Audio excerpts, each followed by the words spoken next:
precedes that book, which, like the others, I have had the privilege of editing.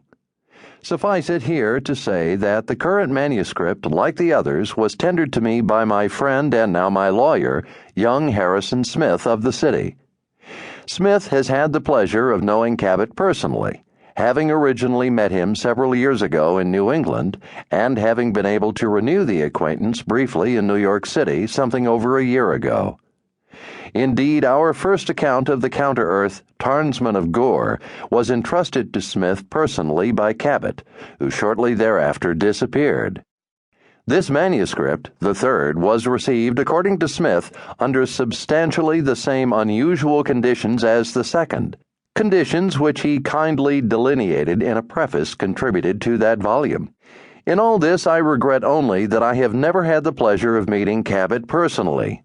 There is a real Cabot, of course. I know that he exists, or existed.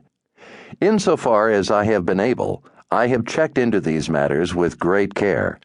There was indeed a Tarl Cabot answering the description of these accounts who was raised in Bristol, and who attended Oxford, and taught in the small New England college referred to in the first book, and who subsequently rented an apartment in Midtown Manhattan at dates congruent with the accounts in the first and second books. In short, what can be confirmed, I have confirmed. Beyond this, of course, we have only the accounts of Cabot himself, brought to my attention by Smith, which we may or may not accept. John Norman. End note.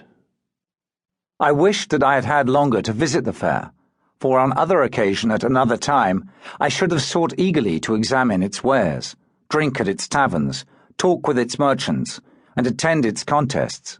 For these fairs are free ground for the many competitive, hostile Gorian cities, and provide almost the sole opportunity for the citizens of various cities to meet peaceably with one another. It is little wonder, then, that the cities of Gore support and welcome the fairs. Sometimes they provide a common ground on which territorial and commercial disputes may be amicably resolved without loss of honor, plenipotentiaries of warring cities having apparently met by accident among the silken pavilions. Further, members of castes such as the physicians and builders use the fairs for the dissemination of information and techniques among caste brothers, as is prescribed in their codes, in spite of the fact that their respective cities may be hostile. And as might be expected, members of the caste of scribes gather here to enter into dispute and examine and trade manuscripts. My small friend, Torm of Koroba, of the caste of scribes, had been to the fairs 4 times in his life. He informed me that in this time he had refuted 708 scribes from 57 cities. But I will not vouch for the accuracy of the report, as I sometimes suspect that Torm, like most members of his caste, and mine, tends to be a bit too sanguine in recounting his numerous victories.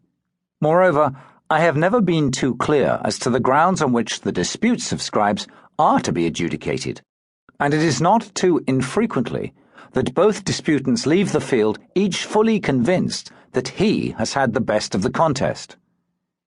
In differences among members of my own caste, that of the warriors, it is easier to tell who has carried the day, for the defeated one often lies wounded or slain at the victor's feet. In the contests of scribes, on the other hand, the blood that is spilled is invisible, and the valiant foemen retire in good order, reviling their enemies and recouping their forces for the next day's campaign. I do not hold this against the contests of scribes. Rather, I commend it to the members of my own caste.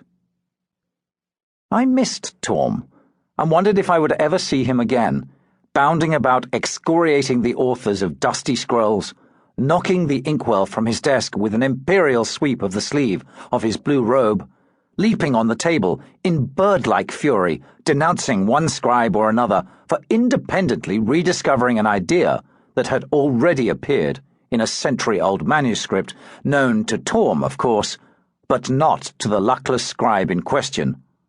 Rubbing his nose in his robe, shivering, leaping down to thrust his feet against the ever-present overloaded charcoal brazier that invariably burned under his table, amid the